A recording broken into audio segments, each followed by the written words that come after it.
Hi, Nevin. How are you? Make a start.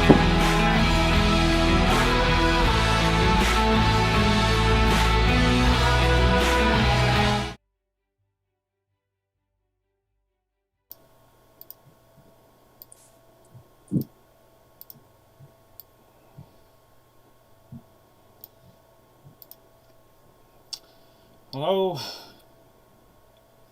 I think, yeah, we're just having a few technical issues and we're good to go. Hello, good morning, good afternoon, and good evening, and welcome to Desi Sportscast football show. And it's a really warm welcome to Nevin. Nevin, good afternoon, my friend. How are you? Good afternoon. Very difficult to answer how I am, but moving on, there's plenty of football to follow, so it's okay. There is obviously this is something that's keeping us going and has been for the past year. Well, not a whole year, but pretty much a year. But I can't avoid the conversation. I had a long conversation yesterday on the cricket show as to whether the IPL should continue because the story now is making. I think I said it in the show last week. Headline news here as well, and it's embarrassing and it's frightening and it's shocking. There's so many words I can use. You're living it at the moment back home, unfortunately, and you put up a few tweets as to how you're finding things. But I don't rely on the news channels. I rely on you guys to keep me updated because you're actually there without any media bias. So give us an update in terms of how is it in the state and how you're feeling, how it is around the nation.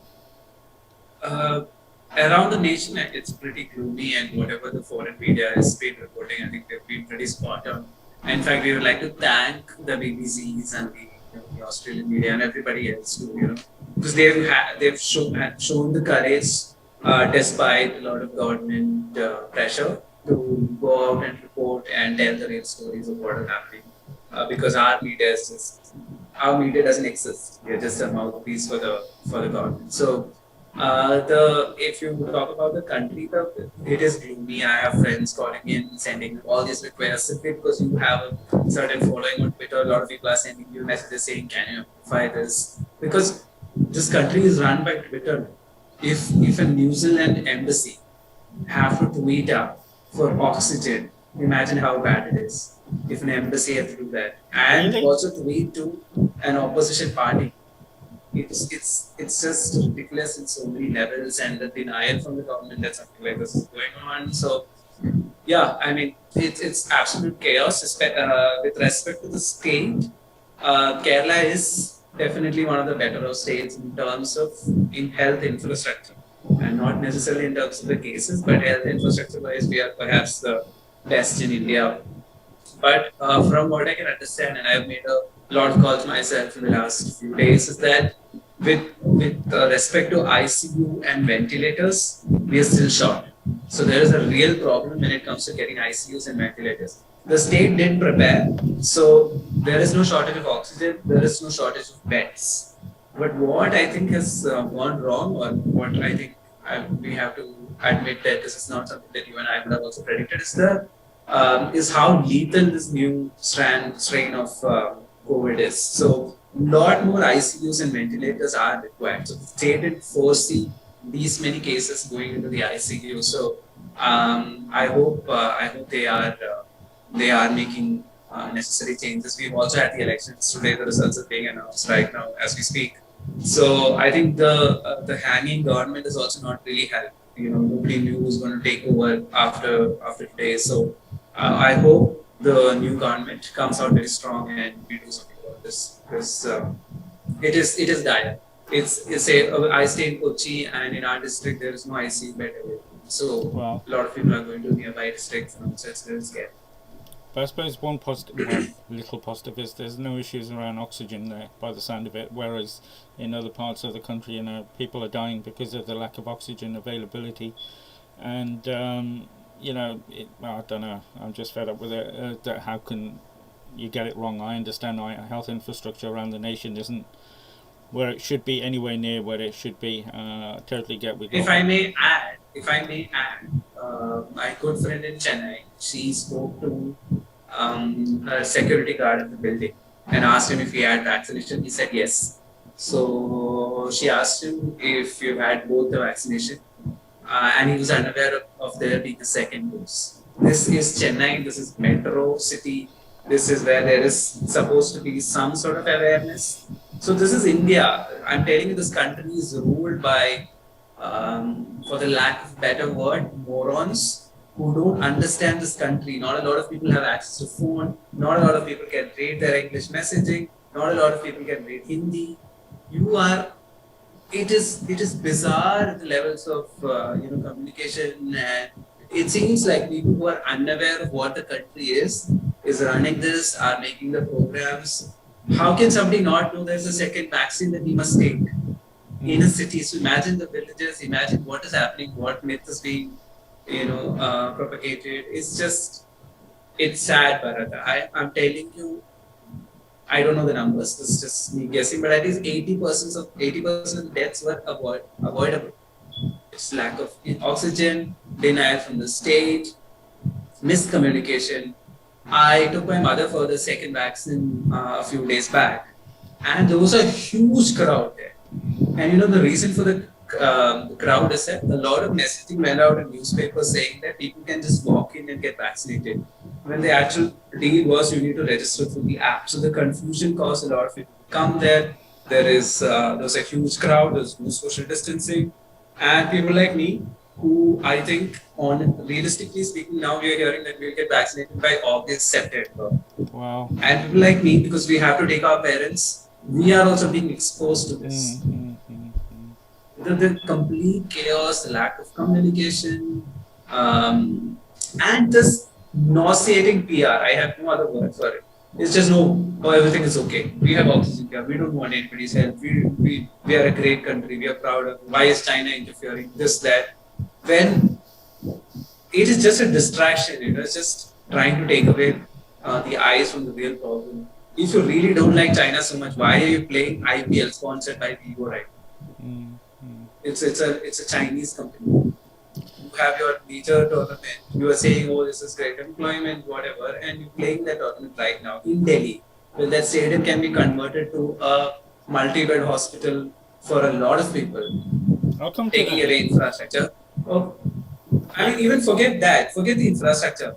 How insensitive is that to be playing there and to have the likes of Jay Shah, Saurav Ganguly not even wear a mask and applaud and have fun with their family when people are dying right next to them?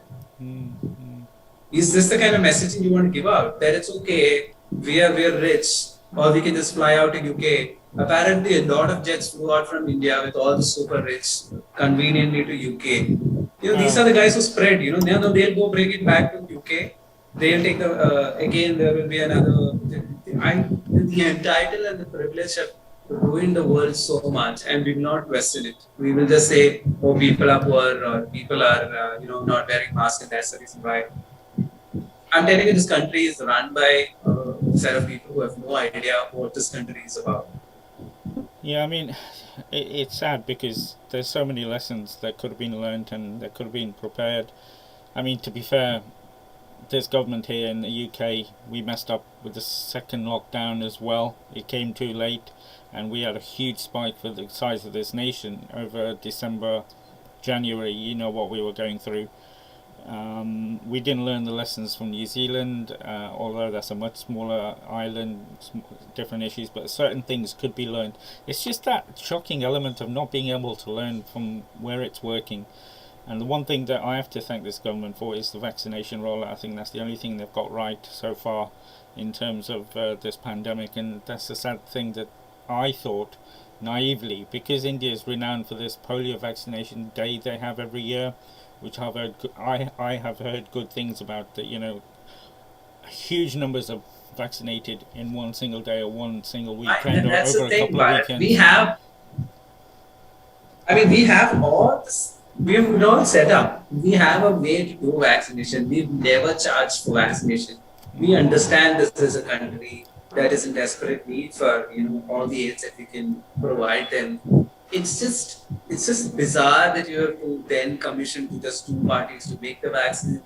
allow states not have a universal pricing for vaccine. Have states fight with each other for it, and now that fellow is left to the UK. Nobody knows if Covision is going to be manufactured properly again.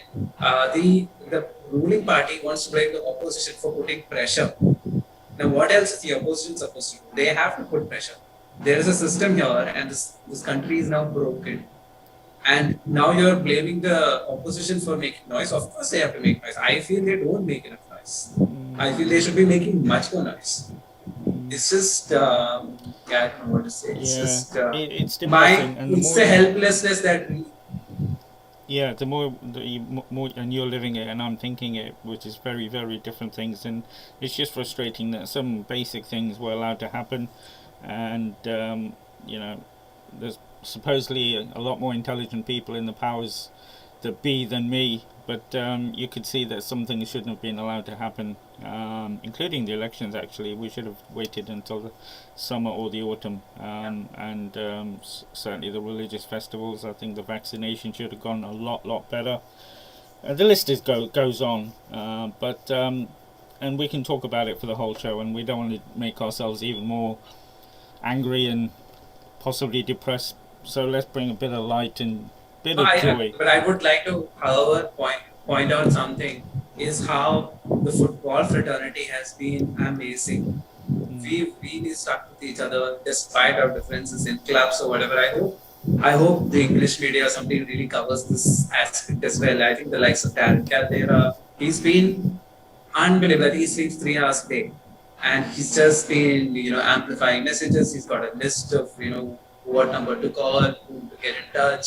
Sahil Abdul Samad, he's available on DMs. Imagine a national team football player who you can just DM saying, okay, this is happening. And a lot of other fan groups. Everybody's been like sleepless and trying to amplify. I'm not saying they're great, because there is no system. It's a system that we made ourselves. We are trying to make a pattern to, how to get the SOS calls, how to, get the right messaging out.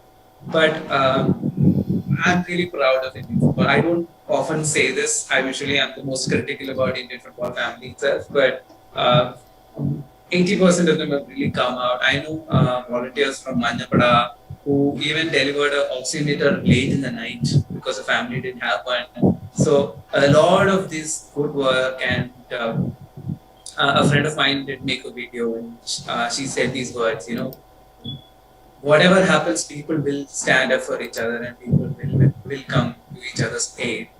And that's how this country has run so far in its past as well, and we will continue to do it. But all we're asking is a government that is sensitive and just gives us the right information. Just give us that much. We will somehow survive. Well, it's good to hear that the football family is coming together, and it's it's not being highlighted here at the moment in terms of getting together to support each other through this very, very tough time. I hope it is highlighted back home, and maybe the news will come through here as well. Just talking about the IPL, and obviously we did a cricket show yesterday, and I was speaking to Prasan, who's the co-host, and we had a colleague from who's living in Nagpur, and it's one of the first things I raised, because my personal feeling was the IPL should be cancelled. How could you let it go on? But they were quite convincing to me, and I don't know what you think, and it is probably a crossover of the shows, but they were thinking that the IPL should go on because it brings a bit of entertainment out of what everybody goes through during the day. And that cancelling it would not have a big impact in terms of what's happening, but it's having an effect of trying to cheer people up during these tough times. What do you think to that from those colleagues that were on the show yesterday and their feelings about? I disagree. I disagree. I am okay with IPL going on, but not in India. It can't happen in India where this is happening, when resources are so less, and when the messaging, I'm still bothered about, say, the likes of Saurav Ganguly clapping and cheering, and that is not something that's bringing me any kind of joy. I don't know who's getting joy out of seeing some privileged people sit in the stadium without mask and just laughing and having a gala of a time, and so many people are dying in this country without oxygen. So I don't understand that point of view. If you're really particular about entertainment, there is some way of doing it. This could have gone to the Middle East. We have hosted multiple, IPLs. Delay it for a few months. Get the right things sorted out. Create a bubble in UAE or whatever. We did it last year, right? Just go play there if you want to. At least then it's not happening in my neighborhood. It's not taking away. It's not taking away 10 ambulances. It's not taking away 100 policemen. This is just. It is the most what? It's the most bizarrest explanation I keep hearing. I big cricket commentators say how the fact that ISL is going on is keeping people in front of the TVs and not venturing out. Hello, a lot of people have Hotstar on their phones. People can go wherever you want it for IPL. So that itself is a very flawed logic. And on top of it, at 10 o'clock in the night, nobody ventures out anyway. So what are you trying to say? That cricket is saving lives today? At least I can understand the entertaining factor and people are, forgetting their sorrows or whatever. I can understand. But stop this bullshit about, it's saving lives by keeping people at home. As if anybody who wants to, go out will not go out simply because there's cricket. It's just ridiculous. They're trying to whitewash it. They're trying to make it look good. Just admit, okay, maybe, there are X and Y reasons why we can't postpone it. We have to get this done. We are sorry this is happening. At least be apologetic. The messaging has to be right. I'm only saying that much. Okay, it might be too difficult to cancel an IPL at this point or shift to another venue. Then do something to get the messaging right. Say, hey, this is what's happening. I don't want cricketers to say, come out and say, we're getting our vaccination shots because privilege. And we've had a lot of people say that. All the foreigners are running back to their country because nobody's taking them back home. So it's just, it's outright ridiculous what's happening here. But I don't know. I've also seen this argument that this is entertainment and it's keeping people away. I don't know, Bharat. If you watch cricket at this point, do you forget what is going on in your country? Is this some sort of a magical escape for 4 hours that you can't? You're not thinking. It's not happening to me, unfortunately. I watched Chelsea's match yesterday. I did. There's no denying. It's not like I was oblivious to what is going on. My phone was constantly buzzing. I was still retweeting, a lot of amplification. It's really not doing anything. And if that Chelsea's match was happening at my home, taking away my ambulances, I will be the first one to say I don't want this match. So I don't agree with that argument at all. Yeah, I think Sharda Ubra pointed it out really well. She's a senior journalist and she pointed this out really well. If you have to do this, there is a certain way of doing this. Not in denial and not by saying that cricket is saving lives. Please don't ridicule the already stretched health infrastructure in this country. Yeah, it's one of the reasons that I had it as the first question because, like I said, my initial thoughts were, it should be cancelled. Put the nation first. So I wanted to get the views of people who are journalists in the sport, both of them, and everybody's entitled to their opinion, I suppose. And I was using the analogy of when we were going through our peak here in December and January, our second peak, which is much bigger than the first one in April, May. The football carried on here behind closed doors, and it was sort of a, I don't know. I can see where they were coming from because football. I know it sounds very trivial, and you know what I felt about the pandemic throughout. So I can see their way of thinking. I'll tell you what is the major difference though. Was England, UK is suffering from basic health infrastructure challenges? Like, did you run out of beds? Did you run out of oxygen? Did you run out of ambulances? Did you run out of police? No. And was Premier League taking that away? That is the question. Yeah. So if we have surplus of police. That was a question that was being asked when we did the restart in the summer, but not in December during the peak. It was definitely asked. That is my point. Yeah. So if If we have that in Delhi, if nobody was dying out of oxygen, lack of oxygen, I'm all okay. I'm up for IPL. I Mm. mean, I would like my cricketers to play the game. I would like people to be entertained. Right now, it is a question of taking away a resource, Right. Yeah. really resource-starved city. That's my Mm. problem. Yeah, and we've got a loyal viewer and follower, Shubnam Naik, and he's just commented that, Kerala has handled the pandemic well, so I'm not sure if Shubnam is also a fellow Keralite. But he also mentions that 5 minutes from Delhi Stadium there's a crematorium where there's no place. I think he means we know what's happening everywhere. Yeah. But It is just queued up. it is Bodies have been. yeah, it's very very sad, and people will criticize us for talking about it for half an hour, but it is reality back home. I can't deny it. You can't deny it. You're living it, and we see the pictures here on our media all the time. I tell And you, it's I'm embarrassing. sure it must have come out from my tone as well. And I'm sorry to the audience, but the actual feeling right now is anger. There is a lot of anger. I can A lot of understand. anger because if a Darren Caldera can do so much more than a government, then this is a huge fail. Yeah, yeah, So this is a big problem. yeah. And it's a topic that we're going to be returning to. They're saying the peak will be sometime end of this week. We pray and hope the nation comes through it somehow, very very quickly. Let's try and move on to. I was going to say lighter things, but it's not so much lighter here anyway. But and I totally get where your focus is at the moment, and but I'm going to try and see if I can bring you back to football and what's happening. One of the things that's happening here is from Friday there's been a social media boycott by pretty much every single football club, the Football League, the FA.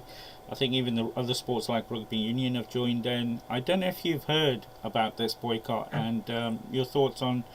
I think it's not long enough. It's just 3 days. I think it's a token boycott. What are your thoughts on this? And is this on the back of fan power that things are slightly turning now? I think it's just a token. I don't really feel anything's going to change. In the football page that I run, we wanted to do a thread. We wanted to highlight racism in India because we thought being loud makes more sense than being silent.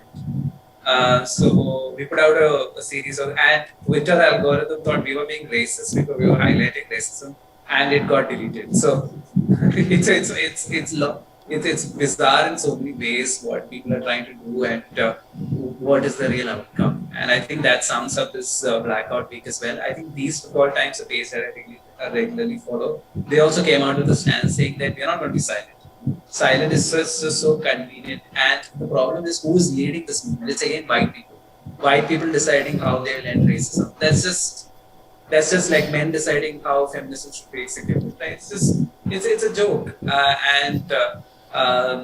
You need people of color being loud. You need organizations working hard to kick out racism, being amplified. That's what you can do. I don't think this silence ever helps. It's just, I mean, unfortunately, I can't follow a Chelsea store because because there is a blackout and there is nothing else that's really happening in social media. So it's just, I think it's a very token movement. And if UEFA cared, if FA cared, they wouldn't take months to decide what a verdict for a racism issue should be. When in like few hours they can decide that players should be banned if they play for a Super League. So it's just. It is, yeah.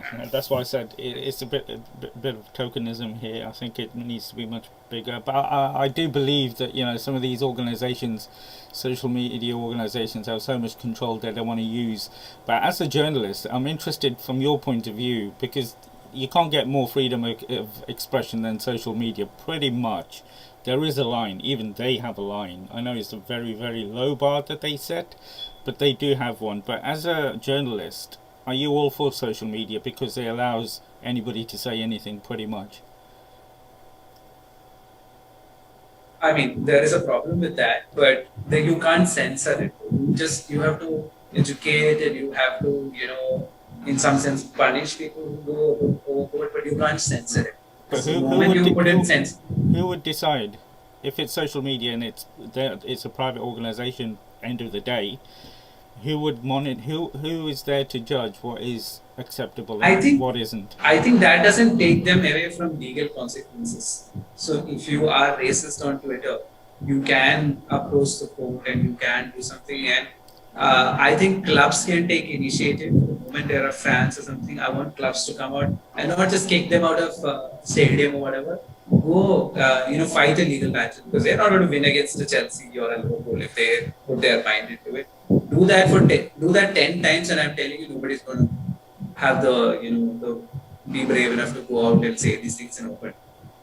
When has a club ever done it? Just kicking out of the stadium. Half of these people are probably not even coming to stadium in the first place. And that's not good enough. You challenge them legally, put them in trouble, make them cost a fortune. And this will eventually stop. It's just that willpower from their end, I guess, to go out and do this. And I think these clubs are one, they don't want to waste resource on it. Two, they're like, what if the fans get upset? It's again catering to white audience, and I'm sick. I'm really sick of this. All these token. If they cared, these clubs with their power can take care of these things in a day. Yeah. They can really intimidate a racist. I keep saying every time, even somebody as lovable as N'Golo Kante, I've seen on social media be subjected to not racist abuse per se, but very casual racism, and nobody bats an eye. Everybody's just like, okay, it's funny. It's happened, especially black players. It's happened to female pundits as well. They can't say any. I mean, there was a good example a month or so back where a female pundit said something about Leeds after a game. Just giving her opinion. But she had to come off social media. It got that bad. So including Leeds themselves taking. Yeah. It's not even this offense. The Leeds themselves thought it was something that needs to be questioned. So it's a joke, Bharat. And if they really cared, they could have done so much more. And I mean, since we are an Indian football podcast, this is rampant here as well. I wanted to highlight that because, for example, you would have multiple Northeast footballers face it all the time. They call it the C word. Really? I am telling you, this notion that a colored country is not racist is something that needs to be broken. India is inherently very racist. They are very bad towards African footballers, not just footballers, Africans in general. If you look at the number of cases of violence against Africans in this country, you will be stunned. And then you will also have these biases against South India, biases against the Northeast. They are always called Nepali, they're called Chinese, they're called all sorts of things. There was a Sunil Chetri live with Virat Kohli, in which one person commented, who is this Nepali? No. Sunil Chetri, captain of the Indian national team. Wow. And I mean, all sort of, we did actually make an entire thread with all these things on Kalpat, but unfortunately Twitter thought this is racist and they deleted it. So it's bizarre from their point of view as well. But we've had ministers in the country say, if we were racist, why would we work with South Indians? If we were racist, why would we? If we were racist, why would we, be working together with dark South Indians? You shouldn't laugh. So, how stupid a comment is that? Yeah.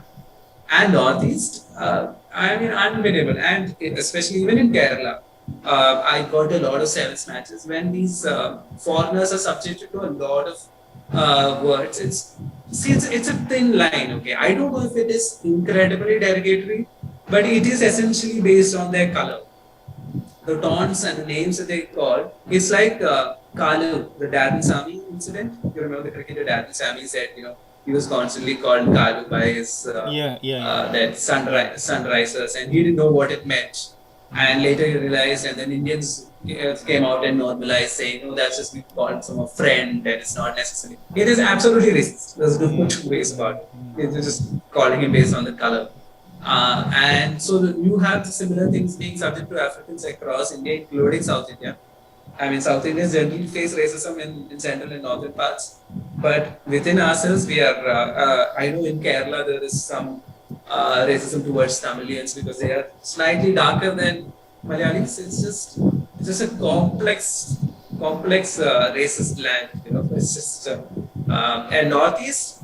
I think they are the worst off. They're just subjected to constant racism within the country. And again, if you were to blend the lines a little bit more, we'll have to talk about Islamophobia as well, with all the kind of taunts that they get. Somebody like Khalid Jamil, probably India's best Indian coach, he is subjected to all kind of calls and torture, and a lot of people tried to call him. He was trying to convert footballers into Islam and all sort of taunts against him. So this is the country. So it's also, I think, a little hypocritical for us to go say, "Oh no, we called the P word in UK," or we are asked to stick to cricket or go make a curry, whatever, all sort of thing. I'm like, you do that exact same thing in your country. You do it all day, all long. It's true. We don't want to look in the mirror. It's very true. And some of the things you said to me, I laugh, but it's because of I am shocked. It's one of those I can't believe this is happening. I mean, it's not. It's nowhere near as highlighted that I knew about the issues fellow citizens from the northeast were having, but I didn't think it was as rampant and as blatant.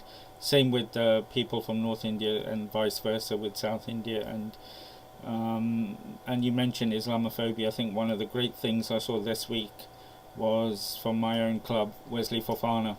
I don't know if you made the stories there of him being allowed to break his fast during 2 games this week, on Monday and Friday, and I think that was a fantastic gesture that brought out, the, how can I put it, of playing during Ramzan for people who believe in the Islamic faith, and it shone a light in terms of himself. It's never ever happened here before, and football has happened before during the month of Ramzan, but it really highlighted, and thanks to Wesley Fofana and Southampton Football Club, and who did we play the other day? Crystal Palace, I think it was, who just stopped the game for a few minutes. It was all pre-arranged. Nobody knew about it. It only came out afterwards, after the Crystal Palace game, as to what happened. And when it happened in the Southampton game, everybody was, this is why the game stopped for a few minutes, so he could break his fast. But I thought that was a fantastic. All right, I was going to call it a gesture because it is sort of a gesture, but it was highlighted because it was on national TV. It was on the football game, and brought to light a really good way of respect for everybody and each other. And I thought that was a fantastic thing that happened this week with my club as well. But moving on now into a bit more football, and this show has been very different to our normal show, but sort of I was going to talk about something else, but because you highlighted about the issues our fellow citizens from the northeast are facing, is that I have to once again showcase a piece of work that you broadcast on YouTube, and I have to say it wasn't long enough for me. I wanted more. A fantastic little clip. It's not a clip, it's a small, I think it's about 5 minutes long, about football in Nagaland. I loved it. It was a really great insight into, even from those few minutes, in terms of what's wrong with our football. I mean, powers that the people are creating this themselves locally without any support. And I don't know if you want to talk about when you recorded it and your feelings on making that little documentary. Actually pretty old. This was shot in 2018. I was so if you've seen Kalpande, there is the first documentary that came out is called Vyasa Party. which is based in Chennai. And so after shooting that, I immediately went to Kohima, and I was planning. I was shooting this during which Minerva Punjab called me. That's how I left to Minerva. So I couldn't really complete this documentary, and I thought I had lost the footage because there's a lot of travel and also I was just randomly browsing through my hard disk when I found that hey, it's still there. I didn't get the sound files, but I found the videos, and I'm like, it would be criminal of me to not put it out because this is actually a fantastic visual from a very aesthetic point of view. Also, you could see Kohima in that. You could see it around. You could see the hills behind. And so I thought, hey, why don't I try to cheer up people by just showing a little bit of Kohima, also make people jealous that I got to see a football match in Kohima. So just actually saw a lot of matches, but the others were all shot on my phone, and I couldn't find those videos. So it's just the visuals from my camera. I wanted it to be longer, but I think it sort of kind of says what is wrong with Nagaland, because I wanted to highlight this majorly because there is this assumption that football is even throughout the Northeast. That's not the case. Manipur is definitely the ones. Manipur and say Mizoram are definitely producing a lot of footballers. Also the clubs are there. So Trau and Meroka is based out of Manipur, while Aizawl is based from Mizoram. So they have football clubs, and so hence that's also an outlet for them to showcase their talent. While Kohima had a club called Kohima Comets in the second league, I think in 2016-17 season, but that's the only club they ever had. And you saw that ground. That was their home ground. All right. That muddy. So yeah. So it's not even like they have a. Now in 2020 or late 19, they have actually inaugurated a football ground in Kohima. Okay. So they have a crowd now. But it really now depends on whether somebody's going to see this as an opportunity to start a football club there. Talent is definitely there, but it'll take a generation. It'll take 5-10 years to really have a factory of out because the thing is you heard Topi, and Topi says he started playing at 20. That's too late for a footballer to really start taking the sport seriously. So you want a club that's taking part in the 13s and 15s and 17s, and sort of. So it's going to take a generation of footballers to really turn things in Nagaland. But a lot of people forget the fact that India's first football team captain came from Nagaland. I didn't know that until you mentioned it. I think you mentioned it in the commentary, but in the documentary. And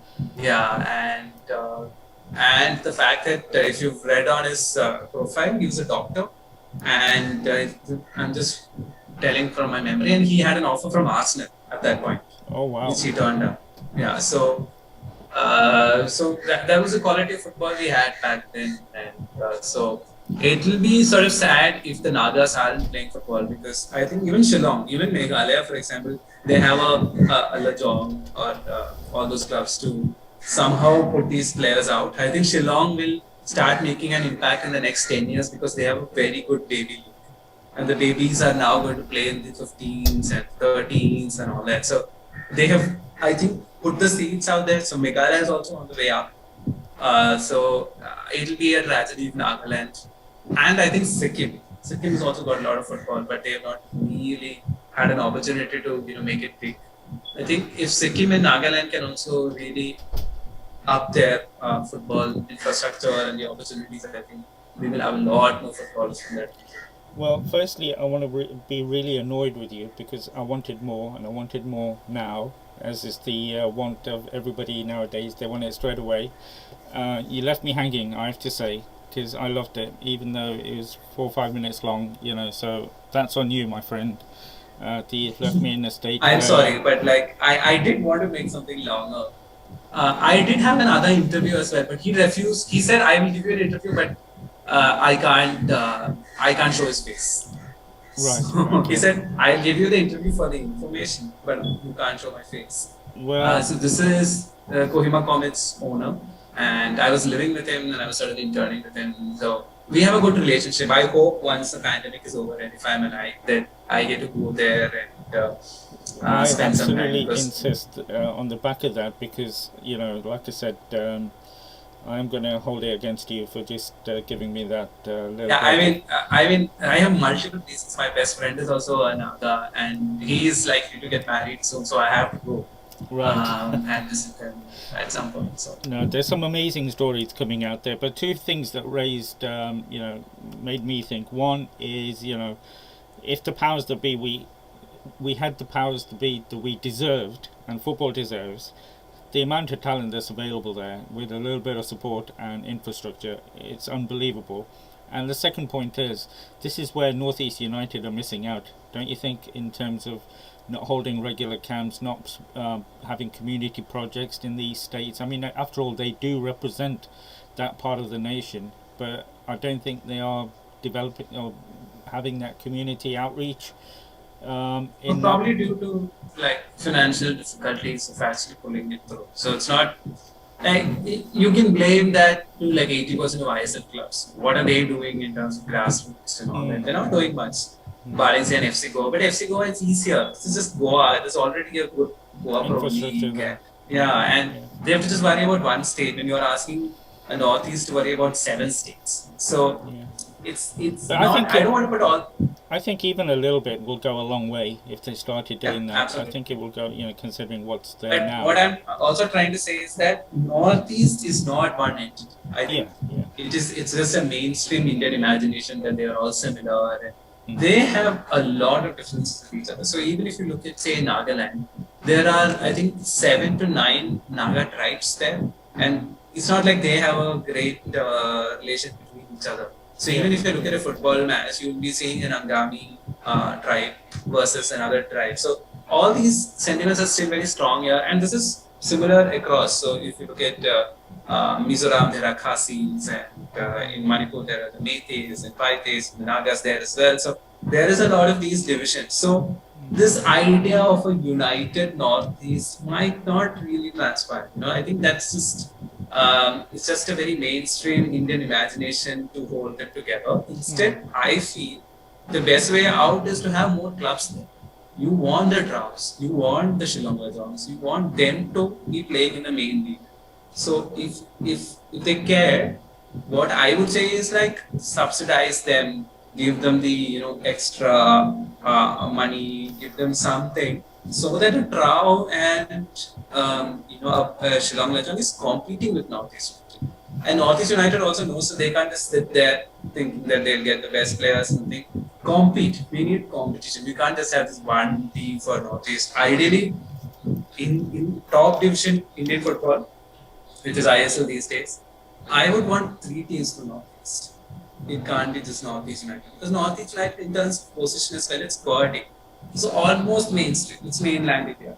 So it really doesn't give that same impression of. And Assam is perhaps the weakest in terms of football in the 7 states there. So Assam doesn't make sense as their focal point also. So I mean I don't want Northeast to not exist. I love the team and they're doing their own work. But I think the best way forward is to have teams like Trau and Aizor and Naruka, any of these teams playing regularly in the league. That is going to change. Yeah, and for that we need a sort of a pyramid system where clubs from, for example, Nagaland can progress. But that is a distant dream at the moment, where football is in India. But where it is working is in your own state, and this is something I wanted to talk about in last week's show. But as ever, there was so much to talk about, and more silverware went to Gokulam. On top of their I-League, they became the state champions as well. The clubs we've spoken about before as well, but another great addition to their trophy cabinet. Absolutely. Imagine they are the champions of the I-League, the champions of IWL, they are the Durand Cup champions, and they are the state champions. Not in any other part of the world, that's just 4 trophies. That's massive from Gokulam, and I'm happy for them. They've done a lot of hard work. It's also partly up to other clubs not being good enough. And say something like a Kerala Blasters took this Kerala Premier League really fielding a mediocre side, and they had no intention to win at all.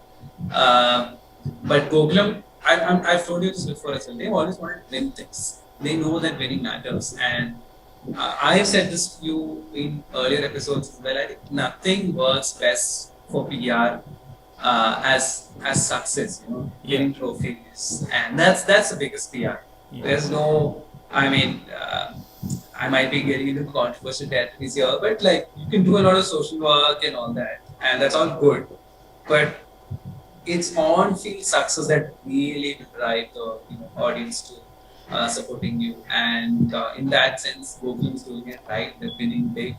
I hope the Indian Kerala media is also just. I hope they do much more. I think, unfortunately for Gokulam, they've won in a time where COVID and elections have just taken away the entire coverage. There's no room to talk about their success and the season they had.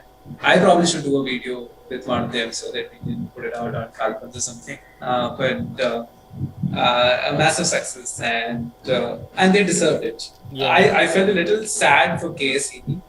KSEB is a departmental team, by the way. So everybody looks down on department teams. They say, quality. They raised the finals, and they were perhaps the better side in the final till like 60 minutes, but you could see they had run themselves out. They were not ready to play for 9 minutes. They hardly had time to recoup after their semi-finals. So I think at the end of the day, I think Gokulam's superior squad sort of pulled it through, and an extra time sort of saved it for them. But deserved winners. So I'm just writing down my list of expectations. A brilliant series from the Northeast covering football, and a documentary in Gokulam. So I'm looking forward to that as well, because that is something I would really, really look forward to watching. But you mentioned PR and how success breeds a lot of publicity. We have to join. I'm hoping you agree. I don't know where you stand on this, but in congratulating Goa in their first ever season, or in the Asian Champions League, and the performance was much better than I expected. And fair play to the team for representing the nation so well in that tournament, in the group stages of that tournament. Absolutely. I mean, we did discuss this in our early show before the Champions League also, how maybe this will bring out the best of Goa, because the team is designed that they can keep hold of the ball, and the entire expectation is for them to lose. So they had the underdog tag, unlike in say ISL where they're expected to steamroll and dominate matches. So I think this helped Goa in some sense to really just focus on their strengths, to settle down, keep a shape and all that. And credit to them, they did it really well. Even the last match without the help of foreigners, they did admirably. And I think the squad is looking good now. I hope they can continue this in the next ISL season as well. Get in the right kind of.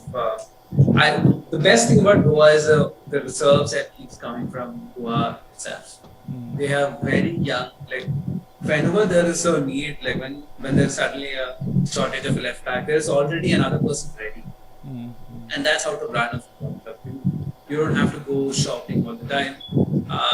They have a striker ready, they have a midfielder ready. So even injuries to like say key figures like Winston Capello really didn't upset the team so much, because they had other reserves from India itself ready to take up these positions. And I also need to talk about Brandon. I think he's evolving into a really good, smart footballer.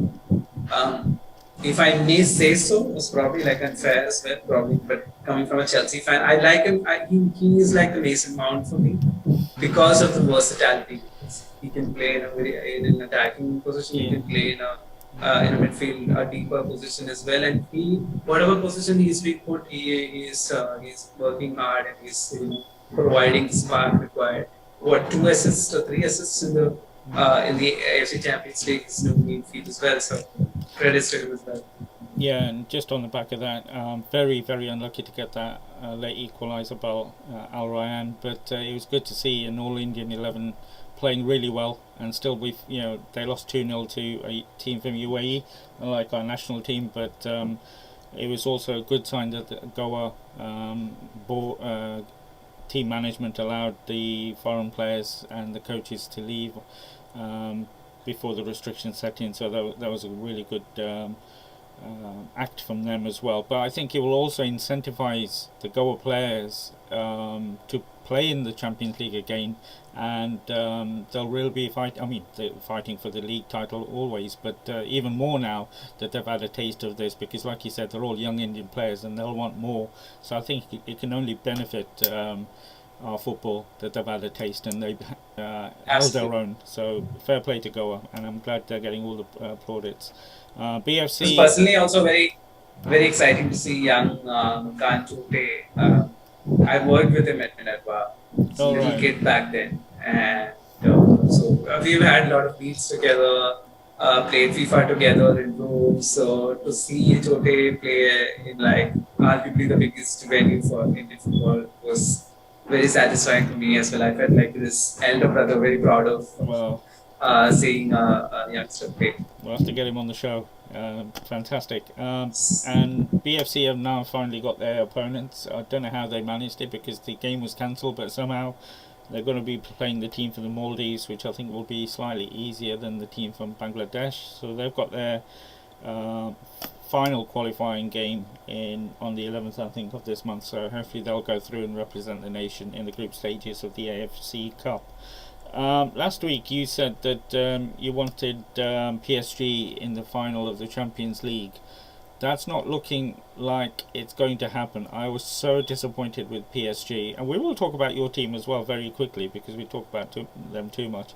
But just talking about PSG and the talent they've got and how they collapsed pretty much second half. I don't know if you had time to catch the game. I did. But really disappointing. It was disappointing. I thought they were really dominant in the first half. I don't think City played their football at all. And this is my fault. And both the goals came from errors. I don't think they were outplayed per se.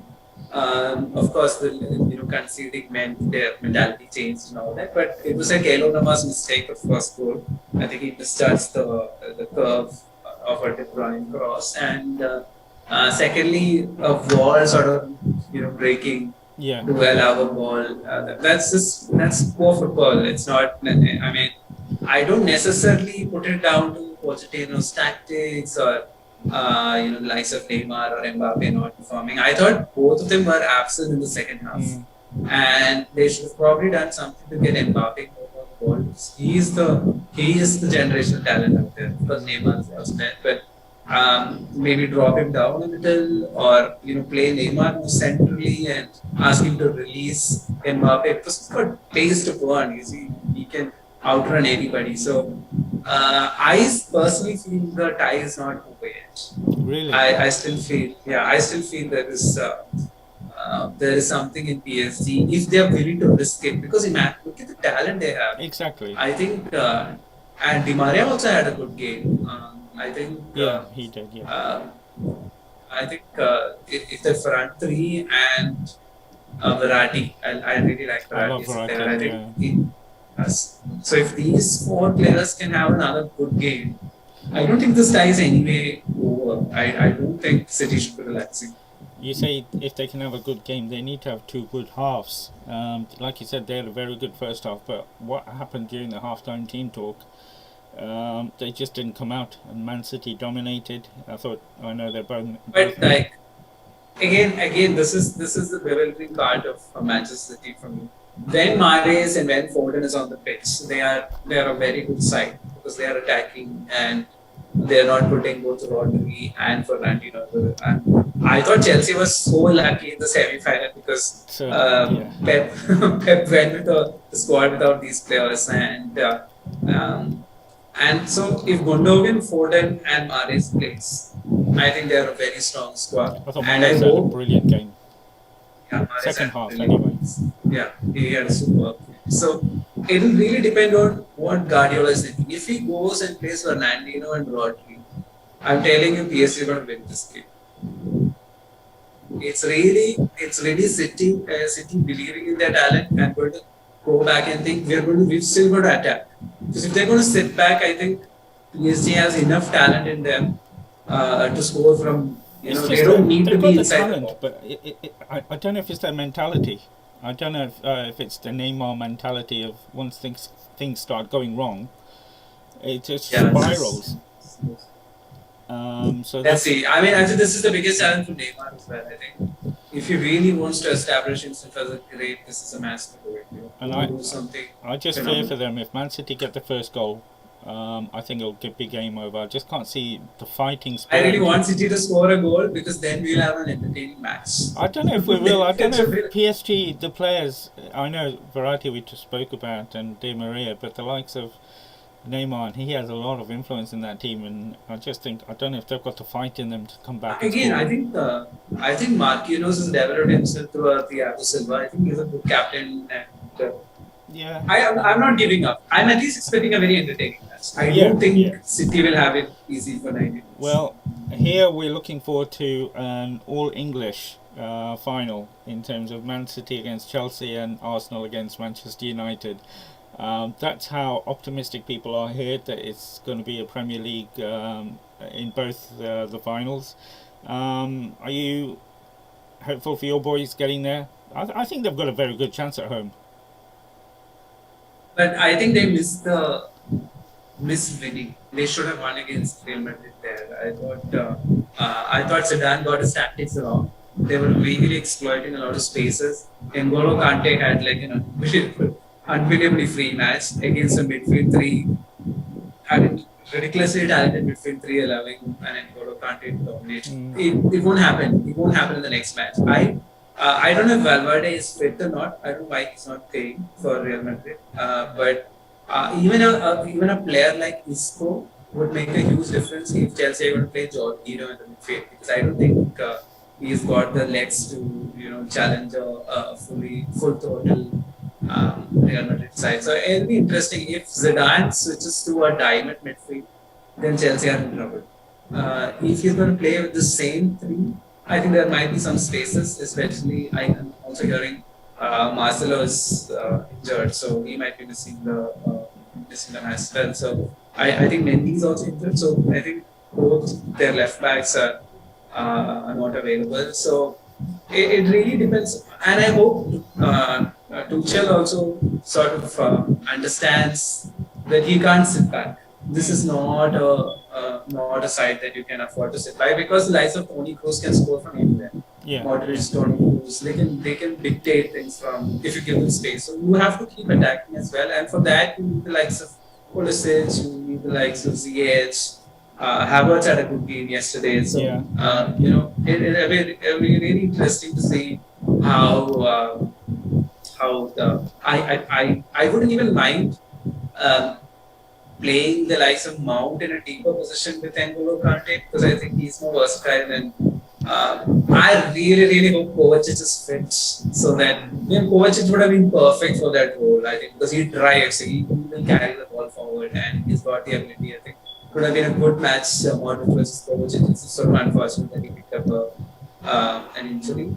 But I think I think it'll be very interesting if Real Madrid scores the first goal, then things might and an early goal, like a first half goal, then things will be very topsy-turvy, because Chelsea will be under pressure, and because a 1-0 was good enough for them, and they scored their away goal as well. So very interesting match. I'm just happy that Ramos is not fit. Because he would have been in these kind of matches. You don't want Sergio Ramos anywhere near the field. So he's just a master at annoying the forwards. And Chelsea have like forwards like Havertz and Werner, not the bullies. Diego Costa would have been much more fun to watch, because he's going to get nasty and he'll do something. But these guys are too nice. Yeah, that would have been some players to watch, those two. But yeah, really good going into the final two legs. Both teams, I think it will be a question of who scores first. But all four teams still can go through. But I've slightly changed my mind. I did want PSG. I fancied PSG beating Man City, but now I'm not sure. And I think it might just be an all-English final, which you'll be happy about. And definitely people here in England will be definitely very happy about. So we'll see. People are expecting Arsenal also to win? Yes. Yes, believe it or not, I thought they were very lucky in the first half, first leg rather, very, very lucky. Manchester United are already there, but people think because there's so much riding, everything's riding on this game for Arsenal now. That Arteta is under so much pressure. He knows it, that he has to get them into that final, because things are turning for Arteta in terms of the honeymoon's over, has been over for a couple of weeks, but people have been holding back because they've been in the Europa League and because they came away with the away goal. And they have got a couple of players that can turn it on, like Osaka, and they're still. Osaka had a brilliant game. I think he's an exception. Yeah, so people are thinking that Arsenal will get through. So we'll see what happens. But more fantastic games to look forward to. But as we end the show, we have to end with. I hope there'll be another week gone before we do another show. But I hope there's a little bit of light that starts coming through. I know it's a big ask, but thanks to the nation and to the nation, I mean the people of India and the football community, we're getting all together, supporting each other. I hope that carries on, increases, and my prayers and thoughts are with you always, as you know. But stay safe, my friend, and like I said, hopefully things will start changing very soon. But thank you again for your time, and it's been a different show, but it's been just as fantastic speaking to you again. So stay safe, my friend.